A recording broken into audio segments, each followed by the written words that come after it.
So, Kwajo, it's my pleasure to talk to you. During the process of writing my own book, I followed you. I followed all your videos, and I thought you were great. And so, tell me a little bit about that process of writing and like making the move from someone who was taking videos to someone who's writing a book. Yeah, thank you, and thank you to everyone that's come down today. Really appreciate it. It's really good to be here to talk to you about our country in crisis. It wasn't, when I first started out, I never thought I'd be writing a book. It wasn't part of my plans, not that I had much plans. I was kind of winging it from the get-go, especially on social media, with the work that I've been doing up until now. And then I was approached and I was asked, would I write a book? And now often in terms of the work that I do, if anyone follows me on social media, you would know it's often videos that I upload, and they're short videos, and you can't get absolutely everything you want to say in the space of a minute and a half, especially when you're dealing with individual cases day in, day out, and trying to highlight those individual cases. So when I was asked, I thought after a while, do you know what, why not? And it was interesting, it wasn't easy. My work consists of what I do 24/7, and it feels like it's certainly been non-stop for the last 3.5 years, so I didn't quite know how I was going to squeeze writing in a book, and I thought, is it going to be like university assignments, of which I hated? But it was fun, it was interesting, it didn't feel like that at all, and I felt like I finally had time to get absolutely all of my thoughts and everything that I'd learned in the years before into a book for people to read, and that's what I hope I was able to do, but more importantly, take the narrative and sort of change it around social housing, around the housing crisis, how it's all intertwined, but most importantly, put the voices of ordinary individuals at the front of the book, to make sure it isn't a book of just about policy, because we've had books like that in the past, but the most important thing for me was to give a voice to those whose voices aren't often heard, and that is ordinary people living in absolutely atrocious, unacceptable conditions, not just in London, but across the country, and that's how the book starts, and it's how the book finishes. Yeah, I think that's done very well, but also alongside the housing policy, there's a bit of memoir at the end. Yes. Tell me a little about that letter and how that came across, and how that came about, and you know, the process of writing that, because it seems quite emotional. Yeah, it was. It's almost a bit like a coming of age sort of book for me too, because before I started campaigning, my life completely changed. I was basically forced to grow up.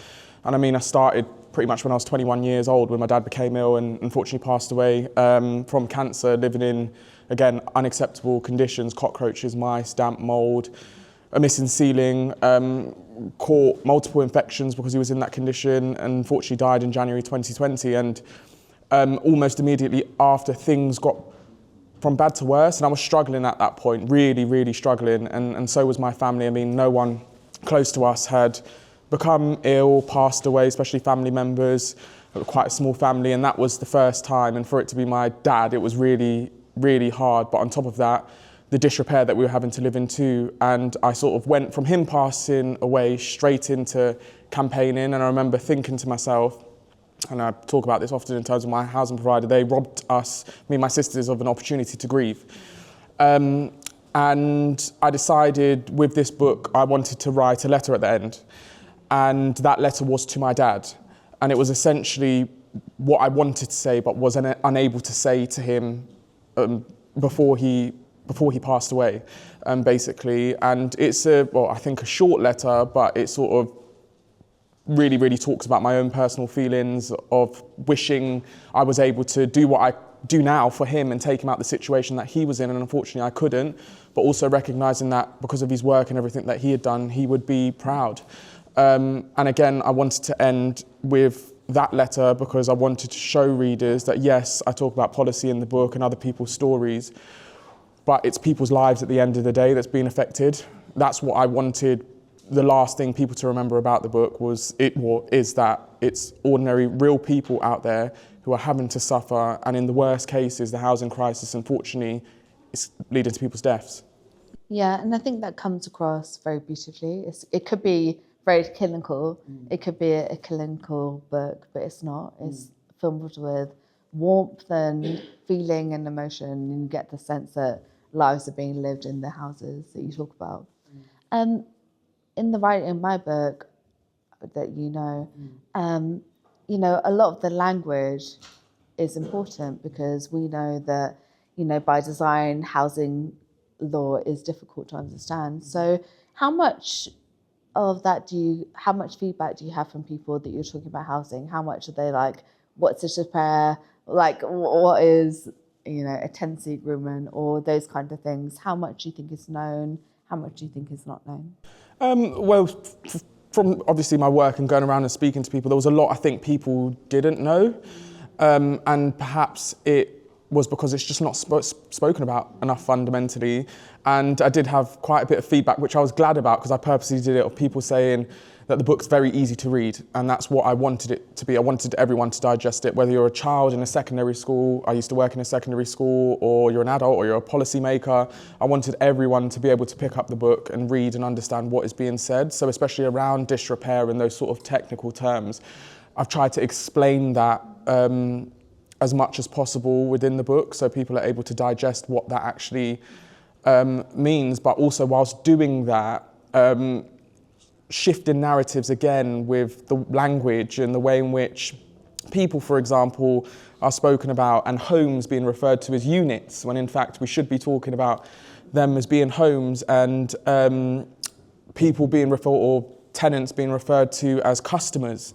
I tried to really highlight that and change that narrative and make it clear that these are actually people and it's people's lives that they're dealing with. It's not just units, these are people's homes that we're dealing with, and they're absolutely falling apart and people are becoming unwell, not just physically but also mentally, with having to go through what they are going through and what they are still going through now even. So hopefully by doing that, it made it easy for people to digest, and people hopefully agree with it too. What's the kind of feedback that you hear most often? The feedback I've received is, one, how devastating it is, regardless of whether you live in poor conditions, you've known someone living in poor conditions, or you don't, how things need to change, and the fact that people are left feeling angry but hopeful too. I didn't want it to just be a book where everyone read it and then everyone felt angry and then nothing can be done. I wanted to make sure that people understood, well, actually, there are loads of things that we can be doing. This crisis can be fixed.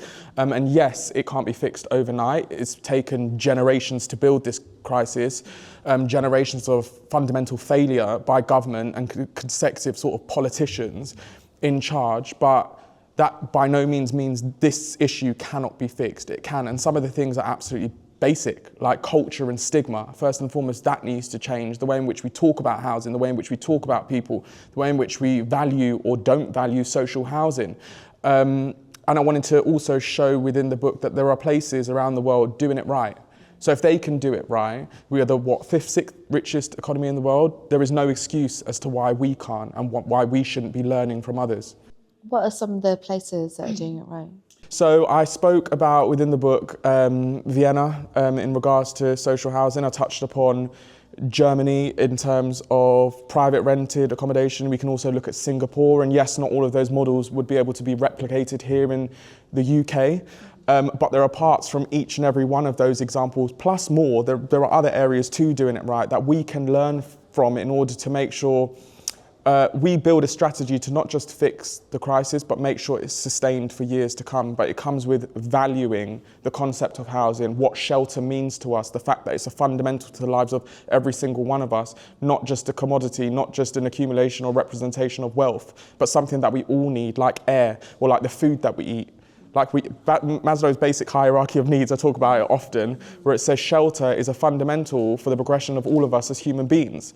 But it's not recognised as that. I mean, we look at previous elections, for example, and this one's slightly different post-election in regards to housing, but whenever housing's spoken about, it's this idea of home ownership being rammed down our throat. It doesn't matter if we've come off the back of a cost of living crisis or global pandemic. It's constant, own your own home, you need to own your own home.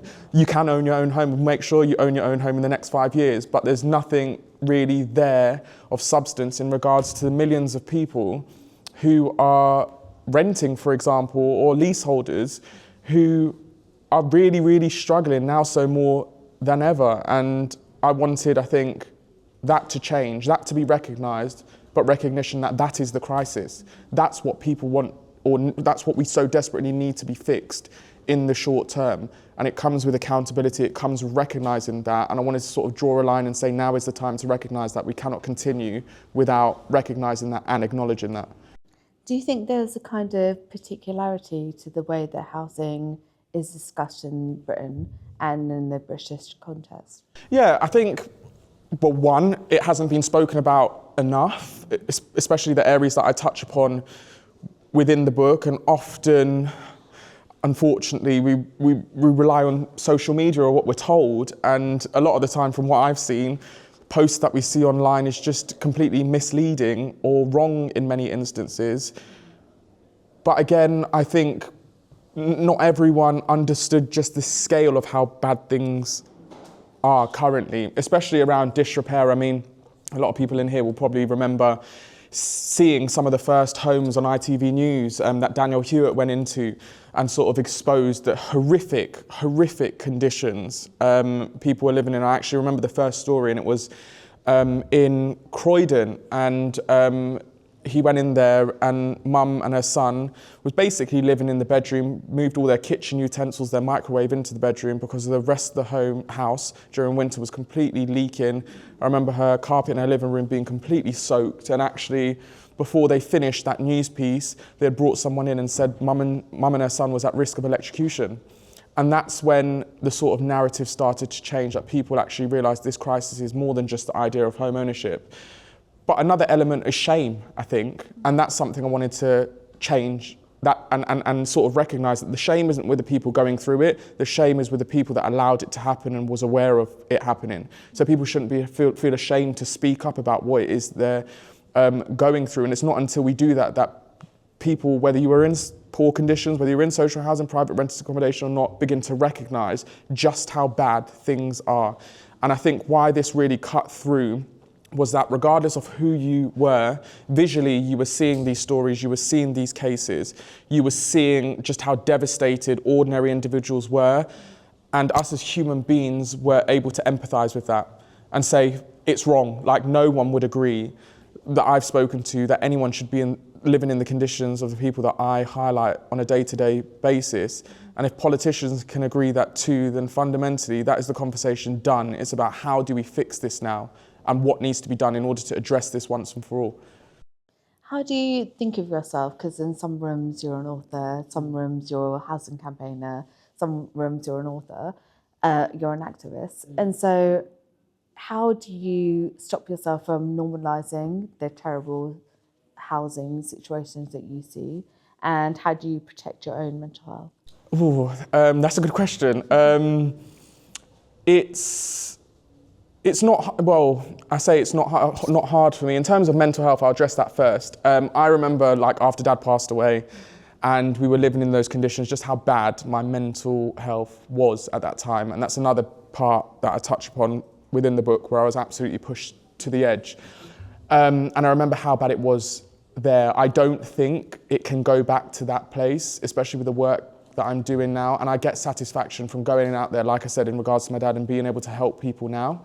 Because I do wish back then there was someone going around, a campaigner that perhaps I could have messaged and helped with our own situation. So for me, that is the satisfaction that I get. It's not easy, it's hard. Right now, I've got about 50,000 emails sat in my inbox, and that is just on emails. And people are constantly reaching out, constantly messaging similar stories to me. And there's been situations that I speak about within the book of people with terminal illnesses. One lady, stage 4 lung cancer, living in a home riddled with damp and mould. And each and every time I get a case like that, it automatically reminds me of my situation and my dad. Another situation where a mum had reached out to me, living in poor conditions, stage 4 bone cancer, stage 4 breast cancer too. And it is one of the messages I will never forget, where she emailed me and basically said she's emailing not because of her, because she knows what's going to happen. And by that, she meant she knew she was going to pass away. The reason she was messaging was because she constantly thinks about what happens to her son if he has to continue living there, or the son's evicted, and doesn't have nowhere to live and is homeless. And she just said, I want to sort that. I need that sorted.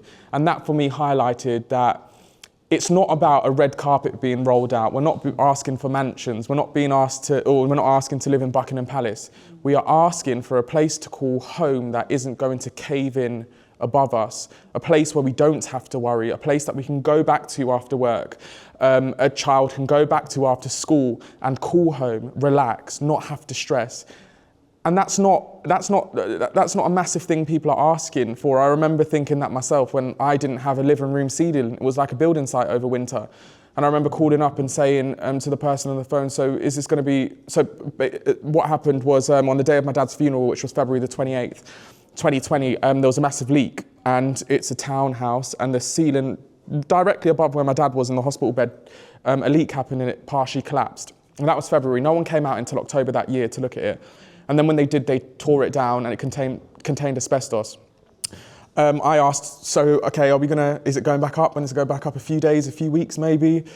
And this was in October. I phoned up and they said no one's coming out until the following year to put a ceiling back up. And I remember thinking, this isn't a home. I cannot call this a home. This is where I have to come back to and sleep and then go about my day. I remember I was working in a secondary school. I was purposely leaving when the caretaker was leaving at 10 o'clock at night so that I wouldn't have to go back there and stay there longer than I needed to. And there are so many stories of that happening where kids don't have a place to call home after school, and adults, people that are working, are so stressed out by their situations, they're having to quit their jobs, they're having to give up university and studying, for example. I've had those cases before, because they are so trodden down, their mental health is completely destroyed because of their home or a lack of housing. And we know this in regards to the 151,000 homeless kids that we currently have in England, 151,000 kids that don't have a place to call home after school. No child should be going through that. I mean, it says a lot. I mean, I remember Nelson Mandela, there was a quote that he said, and I wrote about it in the book, I can't remember it word for word, but it says something along the lines of, it says a lot about a country in the way in which we treat our kids and our children, the most vulnerable people in our country, and they have been failed for so long, and that's what this book highlights. What do you think the significance of having this conversation in East London is? Oh, it's massive. It's huge. London is where this crisis is most acute. Many of my cases is from London's and London boroughs, and Tower Hamlets is one of those. I mean, I've had many a case. I've been down here a few times where people are going through similar cases to what it is that I highlight, where people are struggling. I know councils are struggling at the moment in terms of funding, but it's more than that. It's the way people are being spoken to. It's the way they're treated. Social housing in particular. It's the lack of human decency that they're receiving, the lack of respect that underpins all of this. And it is significant because it highlights just how much we have failed. And it's a massive, massive shame. It's a national scandal. What do your friends and family think of the work that you do and also the book? My friends, they often complain now of how busy I am and how little time I have for them. I do still try to make time. They're completely understanding of what it is that I do, and they're just as shocked whenever I sort of share cases and stories, and when I think it can't get worse, when they think it can't get worse, often I stumble across someone or someone reaches out to me and it fundamentally does. But I know that they are proud. They know how much sort of energy it takes, and often they offer to help. I've had my friends come to some of the homes with me and help me record, or one in particular recently, one of my good friends who, well actually, she used to be my teacher, my secondary school teacher, and since then we've become friends, like best friends now. And she came down to a home recently because her friend reached out to her, who was also a teacher, about a young boy in year 7. And this was a Lambeth case that I highlighted recently, and she was absolutely horrified. She said, we have to do something. And she was there sending emails. And in regards to that case, it was a mum and her son who were living in temporary accommodation. And they were in a single room together. He was 11, sharing a bed with his mum, had been there for 2 years. Upstairs and downstairs was adult men. with sort of different addictions, different challenges, needs, vulnerable individuals. And there he was, the only child in that property, and they weren't receiving the help that they needed. They basically had no hot water, running hot water or water for about a year or more. I think she said on and off for 2 years. And that meant that they were having to defecate and urinate in bottles and bags for that time, and he wasn't able to wash before he went to school. He was struggling mentally, his behaviour changed in school, and the council fundamentally wasn't helping them. So we stepped in. She said she was struggling to sleep, and I know I'm used to it now. I'm used to going into people's homes and knowing, okay, it will be fixed. But she was like, well, is something going to be done? And she was struggling to sleep and constantly emailing the school who were trying to help. They offered for him to go in before school to use their showering facilities. And eventually they were moved after shaming them about 3 times online. But that's what my friends are like now. They want to get involved. In terms of my mum, it's funny. In the beginning, I don't know how to explain my mum actually. She's quite, I don't know if nonchalant's the right word, but she's so used to it now. I'll tell her I'm doing something, she's like, oh, all right, yeah. But then she's always on social media, like commenting on, this is a disgrace, they need to do something about this.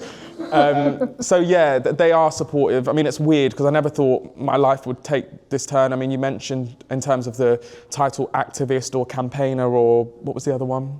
Author, that was it. Yeah, I never set out to have those titles. I never thought I did. I would. You asked me what I'd class myself as, and I've said this several times. A pain in the arse is what I'd class myself, and that's what I set out to do. As I wanted a necessary to be, one. Yeah, a necessary one. I wanted to be a thorn in the side, and with my housing provider, my intention wasn't to, in the beginning anyway, travel the country doing this work. It was just to help my neighbour and the people on my estate. And my dad knew a lady on my estate, and after my dad passed away, she was making jollof rice and bringing it around every weekend because I think she knew that we couldn't make it, and he would have always been making it. So she was making Ghanaian food and bringing it around. Little did I know what she was living in even worse conditions than I was, and she was working 2 jobs in schools, cleaning schools to pay for that accommodation. And she had an infestation of mice. Her son has a disability. She had cockroaches. She actually had to go to B&Q in order to buy cement, dragged it up to her flat. She's in her 60s, mix it in her kitchen and fill the holes where the mice were coming in. And then I asked her, how long have you been going through this? And she said 27 years. And at the time I was 23, so that was longer than I was alive. And what they had said was, we're not replacing your bathroom and kitchen, even though it was absolutely fallen to bits, until it's been 30 years. And then ITV went down after I shared the first sort of videos on my estate, after my housing provider came out and said, we're sorry that Kwajo feels him and his family didn't receive the service that they deserved. So I ran around my whole estate, including her home, filmed inside, uploaded to social media. Daniel Hewitt then came down. It took them 2 weeks to go around the estate because things were so bad. And it was a national top story, and then was spoken about in Parliament. And in fact, the chief executive was then summoned afterwards, and they had to spend like £20 million on the estate. But it was interesting in terms of her situation, because about a week before they were saying they're not doing this, they're not doing that, even my situation. Then the day after the piece went out, that same surveyor was in my house asking me, what do you want done? What needs to be done? And she had her bathroom and kitchen done within 3 weeks. She had it fixed within 3 weeks. And they sorted it and then had to go and spend £20 million on local estates because they managed that too, which showed me that it could be done. They chose not to. And even the way they spoke to her, because of the person that she was with, because of the person that she was, who she was, where she was from, the way in which English wasn't her first language. All of these counted towards why she was treated in the way that she was treated. And also I think there was this understanding that she didn't know her rights, and they knew that. And therefore she was left to suffer for longer than I had been alive.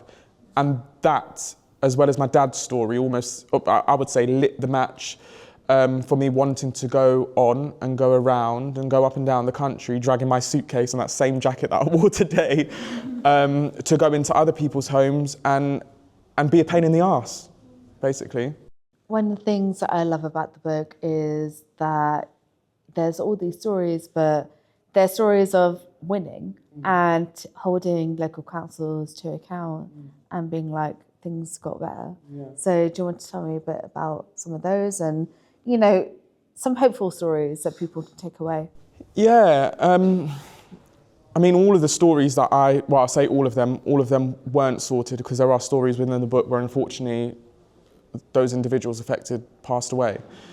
And Grenfell was a constant point, and it's woven throughout the book to remind people that 7 years on, I'm having to write this, and people are living like this even now, which is the greatest shame, I think, because we was promised by politicians, by individuals, by providers, by the sector, that all lined the streets on the days after Grenfell and promised that things would change and this wouldn't be allowed to happen again. And what I was realising was it was all talk and no action, unfortunately. And then there was the case of Al Bishact, so the 2-year-old boy that passed away in Rochdale after living in a home filled with damp and mould. And I interviewed his parents for this book, and they were so kind in agreeing to do so, because after he passed away, even with a news story, they didn't do any interviews with news outlets and organisations. It was the legal team that was speaking on their behalf, and they said, no, we want to do this. And even reading their responses and going back through their responses, I recently looked at it, it did upset me, because he paid the ultimate price for neglect and disrepair. And he was a young child, vulnerable. He didn't have a say in anything. He couldn't choose to just leave and move out or go somewhere else. And he didn't even make it to his 3rd birthday, unfortunately. But there are cases within the book that I have dealt with, homes that I've gone into, and the situation's been changed in some cases within 24 hours. And those individuals had been complaining in some cases for 10 and 12 years. And there was one that stuck out to me, and her name's Anjali, and her mum, and I received a message on Twitter, and it was an anonymous message from her, and she sent me some pictures. And she said, could I please come up to Birmingham? They've been struggling for 12 years. Their home's covered in damp and mould. And I saw the pictures and I said I'd come up. So that's what I did. I got on a train at Euston, went up to Birmingham, and it was one of the worst houses that I've ever been into in regards to damp and mould, even now. Before we had gone in to the main block, I could smell the mould from the house. We hadn't even opened the door fully. And then I went in, and every single door and every wall that was once upon a time white was black. And you could see where she had tried to clean the mould off, and it had just grown back. And her single bed was pressed up against a wall that was black, and the curtains covered in mould too. And then she spoke to me about her mum. Her mum was in the living room, and she had recently had a stroke. And her mum was in her 80s. Her mum was blind as a result of that, and she was in a hospital bed. And I went round the property before I went in to speak to her mum. Her mum couldn't speak English. And I remember going into the kitchen. The cupboards doors were, again, black. The ceiling was polystyrene tiles. How that was even there shocked me. That was the first thought I looked up, and I'm like, how have we got polystyrene tiles? Like, when last was anyone in here in terms of the providers? And she told me, they come in all the time. They say they're going to do something, and then they just leave. And that's what had happened on and off for 12 years. And then I went in to speak to her mum. And her mum obviously didn't speak English, so she was having to translate, but her mum started crying. And she couldn't see me, and I remember getting upset at the time because of how horrific it was. And she said to me, which I recorded, and she was fine with it, I'm worried my mum's going to die here. And I left there, I remember feeling as depressed as I did, like after my dad's situation, and I said to myself, I have to fix this, I have to sort this. And that's what I did. I shared it on social media. It went viral. Birmingham City Council then started reaching out, trying to give a whole load of excuses. And when I say reached out, within about half an hour, MPs in Birmingham started reaching out to check whether it was in their constituency. And her and her mum, I think that got about 11 million views within the space of 24 or 48 hours. And they were moved out.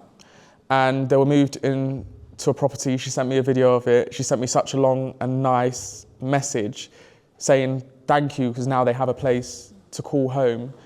And she doesn't have to worry about her mum dying in a home with damp and mould.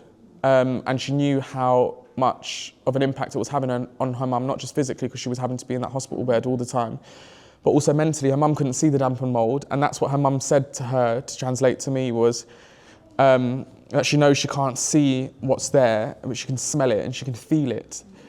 That's how bad it was. And then they were moved. I just sent them a message saying there's no need to thank me, this should never have happened, and they've been happy ever since. And there's instances where I've become friends with the tenants that I've helped, and even they are now helping me. One case is a lady who, she worked for a housing provider once upon a time, and I lack that side of sort of internal knowledge. She helped me with that for free, and even up until now, she does. And what was sad about her is she lost people in Grenfell that she knew, and she suffered with severe PTSD and mental health as a result. She couldn't leave her home for years. Even now, she's starting to move forward, and she has, but she can't go out and about as normal. She has to wear headphones. It's a bit like when someone comes back, like a soldier comes back from war and they suffer with PTSD, often they have to wear headphones and really, really struggle. That's what she's been going through, and she's disabled. She was having to have morphine and take so many different medications because the ceiling in her room had collapsed. She had sewage coming into her bedroom. She was having to sleep on her sofa and on the floor, actually, on a blow-up bed in her living room for more than a year. And I remember her niece reached out to me and said she's really mentally struggling, and she's worried for her and her safety. And I went in, again, that case was highlighted by Daniel Hewitt on ITV. And, well, after that, the chief executive basically was no more, and they got a new chief executive in who is trying to change and turn the organisation around, putting people first and foremost at the centre of it. And she has helped me ever since. If ever I have problems in terms of housing or don't know, I will send it to her, and she will say, well, actually, that's a whole load of nonsense. That's not how it works, and this is how it works. Go back to them and say this. And she has helped me in many a case, and that's what I mean. I've built so many relationships with people that I've worked with, ordinary people, tenants who have said to me that now they want to go out and help their neighbours, and they often do. That's the fulfilment. That's what makes me happy about the work that I do, is that it's empowering others to go out there and try and do the same within their communities. Thank you for doing the work. And thank you for teaching people who might not have a language for that. That's very useful. I will open up to questions. But a final question from me is that what do you want people to do with the book? Like moving forward, when they see your book, what would be your ideal scenario? My ideal scenario would be read it and then pass it on to someone else to read and tell them to pass it on to someone else. Digest what is in there, I think. Remember that the stories that you are reading is the stories of real people. Some of them ending in complete and utter tragedy, and I'll finish with one other case. Read it, digest it, speak about it, talk to people about it, whether you think that they are living in similar conditions or not. Educate people, make people aware that this is happening. It's the biggest crisis we face as a country.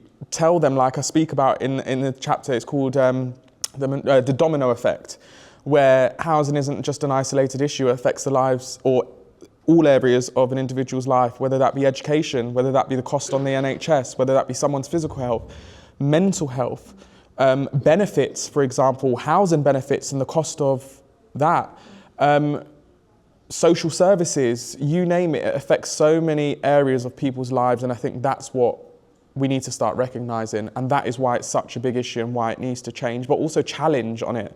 Feel free to reach out to your counsellors.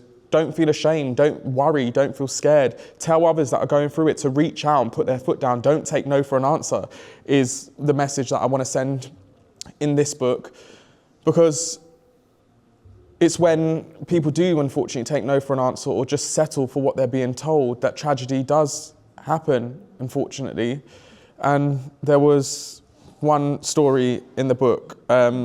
I was on Good Morning Britain about 2 years ago with a young lady called Cody McBride, and I write about her in the book. Her mum, they lived up in Manchester, and her mum was an anti-poverty campaigner, and They had been through housing insecurity, homelessness, had struggled for many, many years, and then finally did get into social housing. And they were living in disrepair. They had infestations, pigeon infestations, ceilings caving in.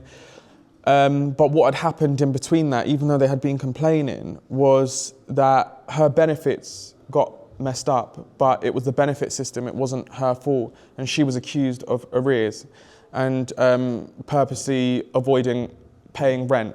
And what had happened, and she had been evicted before, they had sent her an eviction notice and told her that she had to move out, meaning that she would have been made homeless. And she, unfortunately, took her own life as a result of that.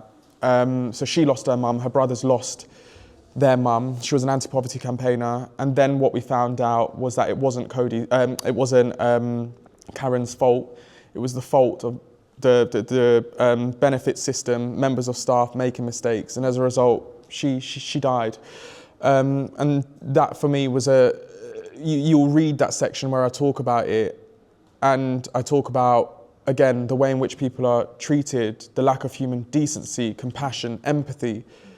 Members of staff seeing it as just a 9-to-5 and a job, regardless of who you're kicking out onto the street or what that means for them. I think in some cases they become desensitized to the reality of what that means. And it's almost as if the sector, instead of trying to help vulnerable people, are trying to do everything, and we see this with her case, everything in their power to do the complete opposite and absolve themselves of any responsibility or having to deal with individual people, their cases, almost get rid of them instead of trying to help them. And that is where we are going wrong. There's another... Okay. Let me stop you so I can get some questions in. Yeah. But yes. No, I know I can go on.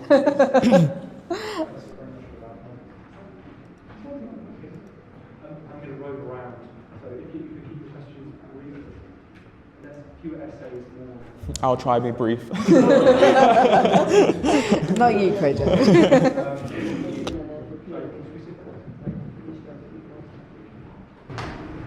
Thank you. Thank you so much for coming to WriteIdea. I think the book should be gifted to every councillor, MP, but also actually housing officer, so they can see how their decisions impact real people and have that humanity. I wanted to ask about the sort of in long term. So I live in a borough where they're building lots of tower blocks and they're really small footprints per property. And when we've spoken to them, we've said, well, you know, these are for young professionals, but they're not for families. That's not reality. They're going to become private rented, they're going to become over-occupied, and some of them already have quite poor building standards. And I worry that in 20 years you'll be on another stage, you're talking about the same issues, and how we can start to fundamentally change those, from planning stages, change those decision-making processes. Yeah, no, that's a very good question, and that's actually something that, well, in the world of campaigning, the work that I do, I'm trying to address now and come on to, especially with a new government. I've recently said I don't think we should be building one-bedroom properties, one-bedroom flats.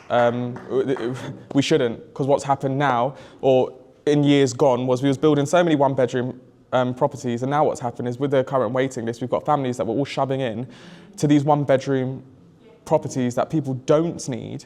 And in fact, at minimum, I believe we should be building 2 bedrooms. And why I say that is because even if we're moving an individual into a 2-bedroom property, you can expect that they may later on in a few years' time start a family or need that space.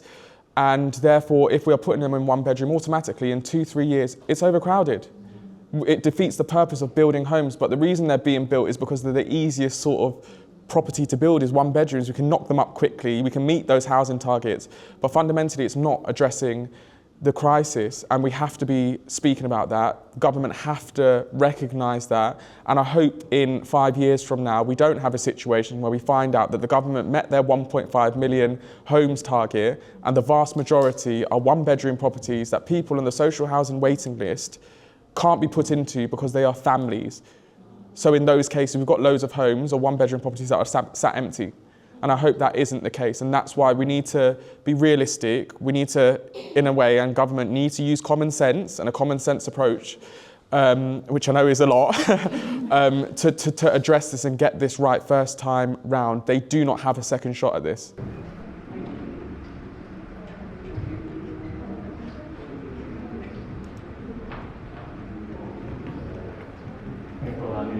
You mentioned how there are elements of housing in the country that do work quite well, and things are going to choose elements of it. When you mentioned Vienna and Singapore, can you give a bit more on that? Like what things they do well that might be applicable tomorrow? Well, it's there, in particular Vienna, for example, social housing and the way in which it's just completely miles apart from what we have here. And I hope one day I'll be able to go out there and see it for myself, having read up on it, even the stigma towards it. There's a recognition that it's important. There's a recognition that housing is a fundamental to the lives of all of us. And you look at social housing, right, over there, and it's not just for the poorest people within society. Whereas here, that's the case because of the lack of supply. And the massive demand, especially after the Right to Buy scheme, there was a shift where council housing and social housing was then being prioritised for those most in need, who was often the poorest and the ones that struggled most. And it created this sort of stigma towards what social housing is, and this stigma that those living in social housing are draining off of society and off of our government, and they don't work, they sit on their backsides at home doing nothing, we shouldn't invest in it, and has fed why we see the crisis that we're seeing now. But also at the time where we decided as a country to start selling off our social and council housing stock, Vienna chose not to. And we have seen what has happened in terms of the contrast and their benefit and the way in which their social housing sector is thriving compared to over here. And we also know in places like Singapore, in terms of their social housing, it's similar. They were slightly different in terms of the way in which they reached that goal, which perhaps we couldn't do over here in terms of their land, what they decided to do as a government in terms of, say, seizing land in order to build the homes that were necessary. But it means now that people have homes, and it's not perfect, and we couldn't do that here. But what it does show is it works. But from both of them, it's the stigma first and foremost that underpins it, that recognition that social housing actually is important for our lives, for the economy, for the country. And that actually the benefit far outweighs the cost. And that is why even now, in terms of GDP, I can't remember how much they spend on housing and social housing, but it's bigger than what we invest here and what we are spending, and they are much smaller, which goes to show the lack of urgency, the sort of lack of respect we're treating the housing crisis with here, but how seriously they're taking it over there. And that is why it has been such a success. That is what we need to be learning. And in fact, I think the Housing Secretary Minister should be sending their teams over to these countries to learn and see how their models are working, what they are doing right, what we can take, not only to just meet their standard, but to surpass their standard, because we should have the capabilities in order to do that.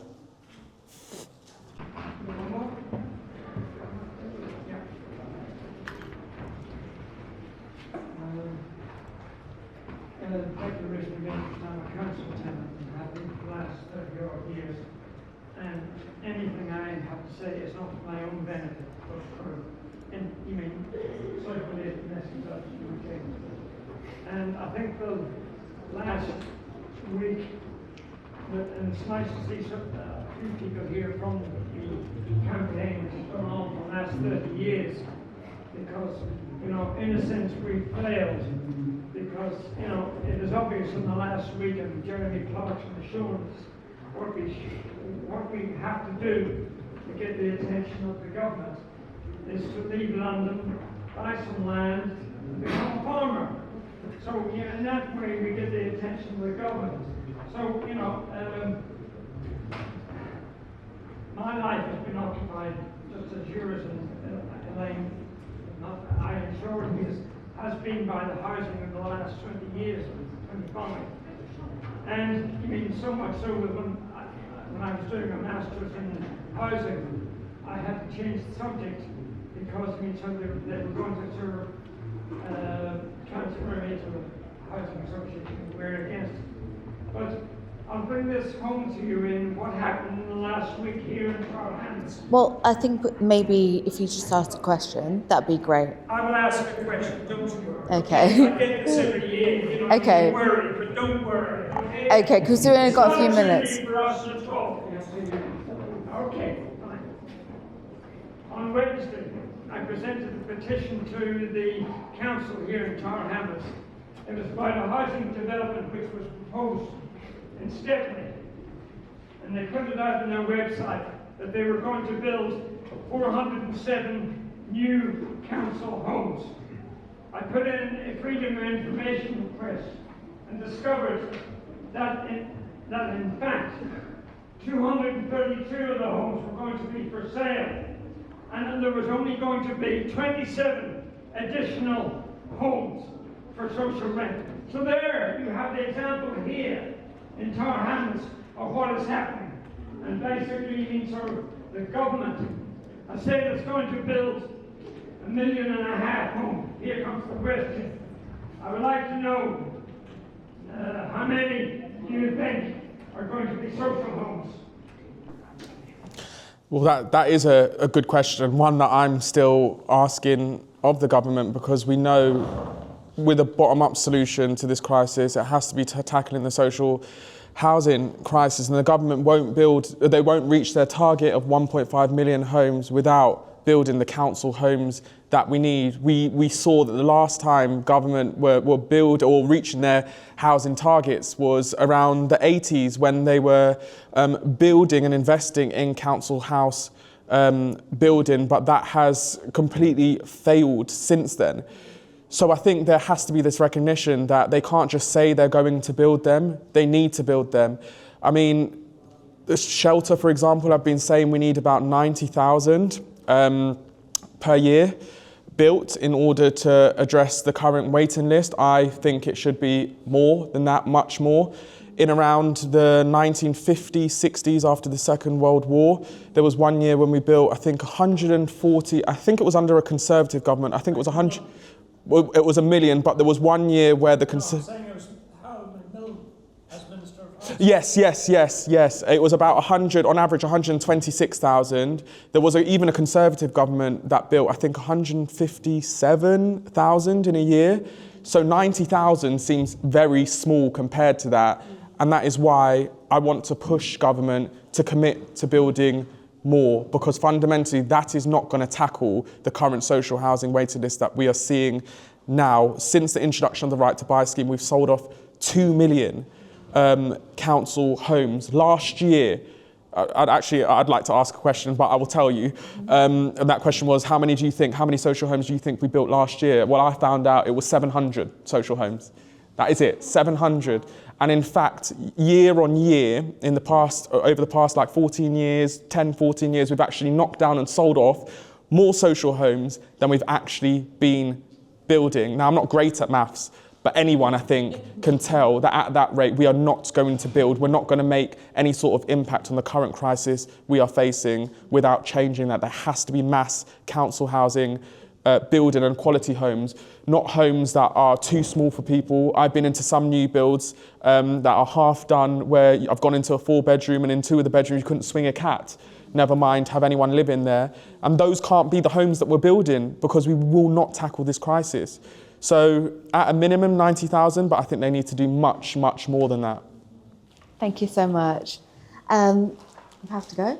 Thank you, that was great. Thank you all. A round of applause to Kwajo. Thank you.